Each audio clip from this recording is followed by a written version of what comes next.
please welcome to the stage Coach Jim Johnson.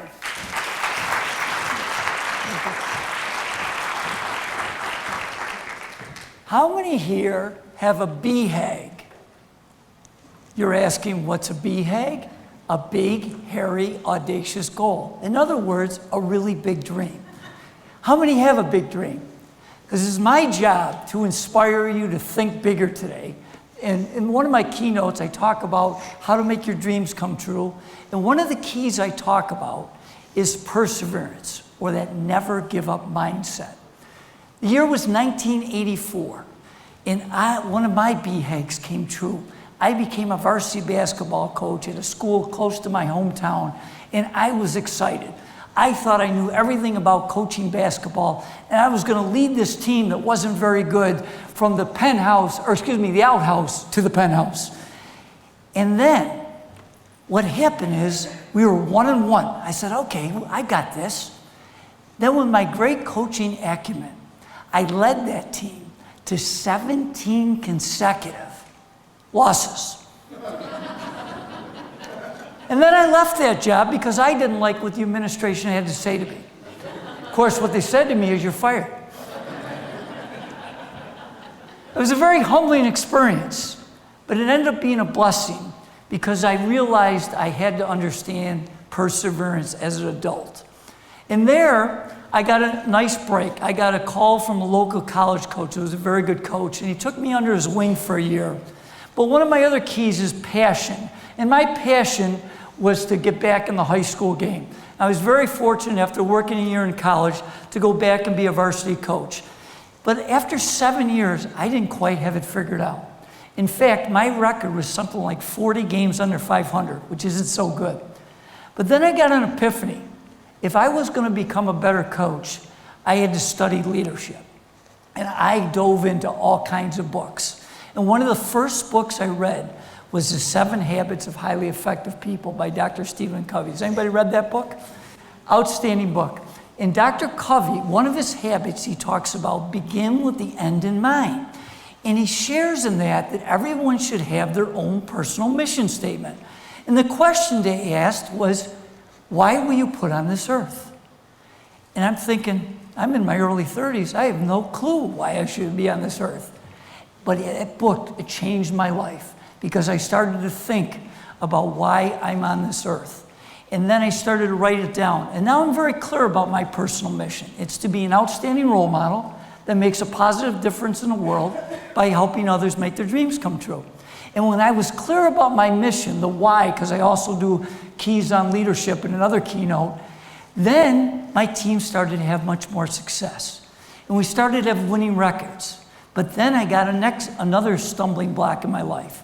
In our postseason tournament, because one of my dreams was to win our Section 5 tournament, we kept losing, and we kept losing. Finally, we got a little further, and we got to the sectional semifinal. We lost 4 times there. Then I got a huge blessing in my life. A young man came into my life, and he tried out for a basketball team. His name was Jason McElwain. He has autism. Does anybody know anyone with autism? This has become very prevalent. 1 out of every 68 children born in the United States is on the spectrum. But J-Mac had a big dream, and he wasn't going to stop him because he was autistic or learning disabled. And his 2 dreams were he wanted to play in a varsity basketball game, and he wanted to help our team win a Section 5 championship. And if you're not familiar with the story on what happened on February 15th, 2006, I'd like to show you a short video to share what happened on that magical night.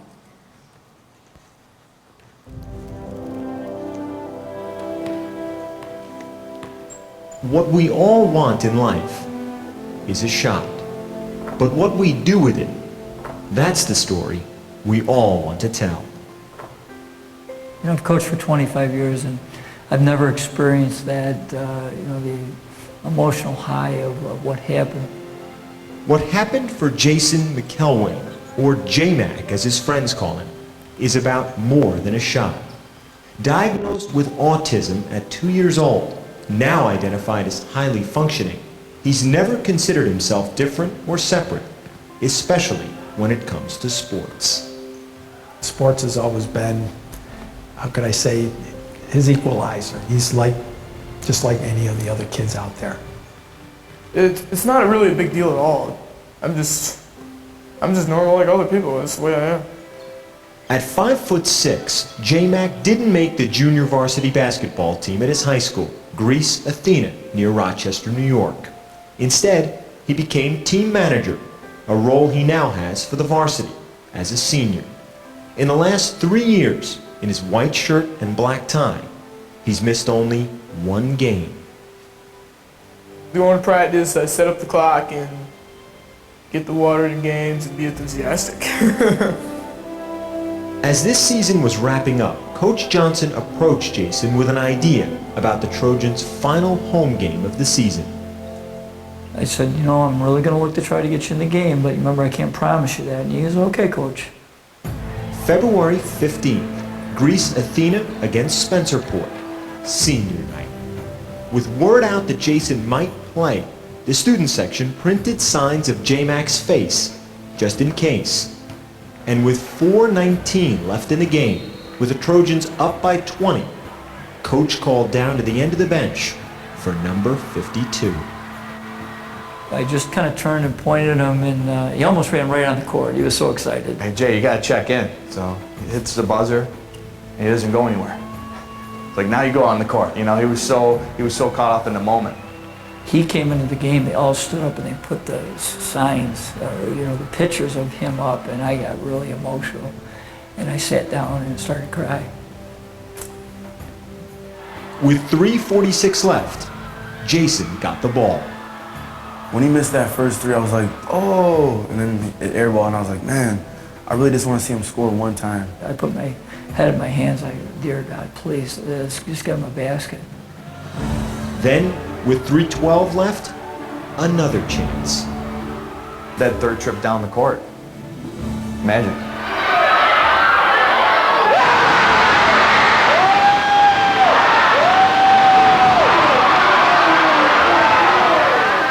As soon as I started hitting my first shot, I just kept shooting, and I was just hot as a pistol.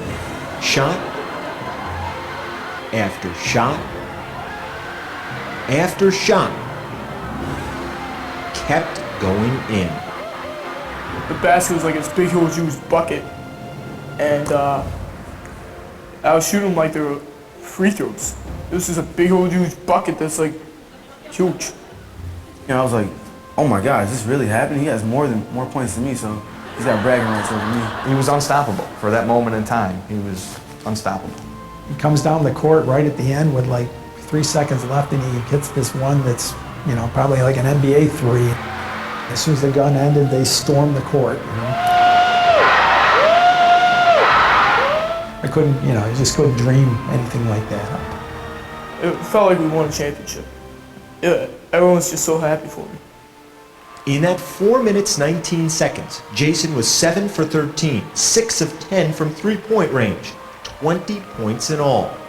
In his first and only varsity basketball game, J-Mac was the high scorer. Truly the most incredible moment I've ever had in coaching. I was so touched, and it was just so special to me that a young man, his dream came true, you know, and that I could help that. It was awesome. What we all want in life is a shine. J-Mac took his, and now it's a story we can all tell.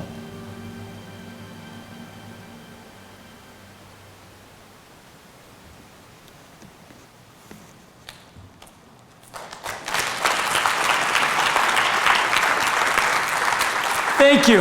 Jason taught me so much about perseverance, that never give up mindset. And let me take you back.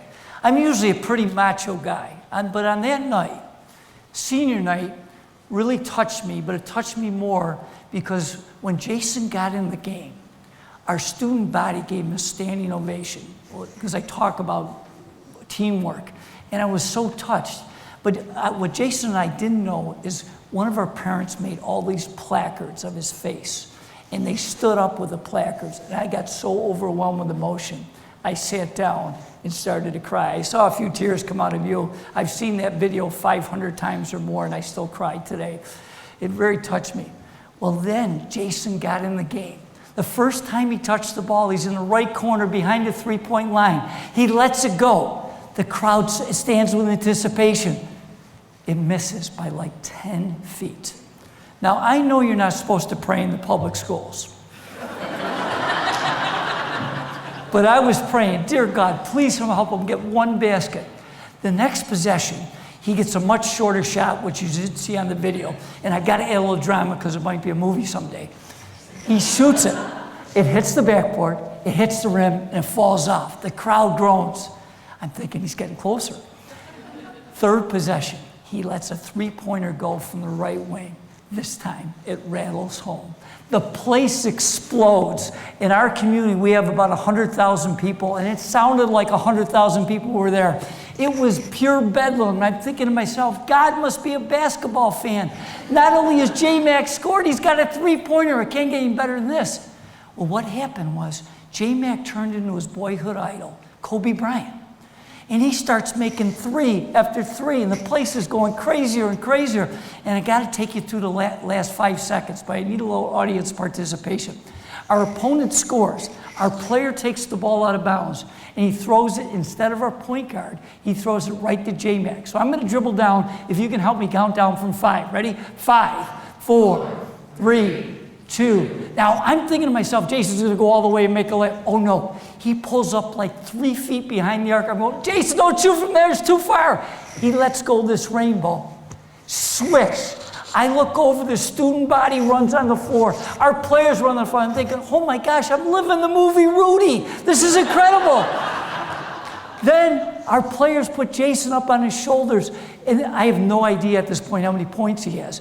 And all of a sudden, our public address announcer comes on and he says, the leading scorer for the Trojans tonight, J-Mac with 20 points. And with my math brain, I'm thinking, if he'd have played the whole game, he'd have scored 160. That's pretty good. The interesting thing, as I told you, Jason taught me so much about perseverance and never give up mindset. Well, we both had a dream to win that Section 5 championship that we had lost so many times. Well, 2 weeks later, we finally won our semifinal game. We got to the finals in front of 11,000 people. Our arena was sold out. And it was a tightly contested game. And we won right at the end of the game. We were Section 5 champs. We had finally done it. From there, Jason graduated from high school. But 2 years later, he came back and wanted to volunteer in our program. And he was on my staff for the last 9 years. In those 9 years, we won 5 more Section 5 championships. So for a small fee, I will rent them out to you. The interesting thing, as I said, I've learned so much about Jason, is his commitment to a goal, his commitment to keep thinking bigger. And we can all learn from this. And I want to close with, remember that if you have that never give up mindset, that you can make your dreams come true. Set your goals high like Jason did. And the really neat thing about teamwork, which I talk more in my keynote, is that in those 4 minutes, I never asked the team to pass the ball to Jason. Yet in those last 4 minutes, he was the only one that shot. That's what teamwork is all about. In the close, I want to share this one final message with you, is that after that championship game, I was mobbed by the media. And one of the first questions they asked me was, Coach, this is your first Section 5 championship. How does it compare to the J-Mac game? And I thought for a moment, I said, I'm very blessed to have a Section 5 championship, but nothing has ever profoundly touched my heart and soul like the J-Mac game. And what I want to leave you with is you continue to pursue your own dreams. Remember, the best way to make your dreams come true is to help others make their dreams come true. I have a complimentary book, so I hope and I get a chance to meet you before you leave today. And thanks for having me. God bless you.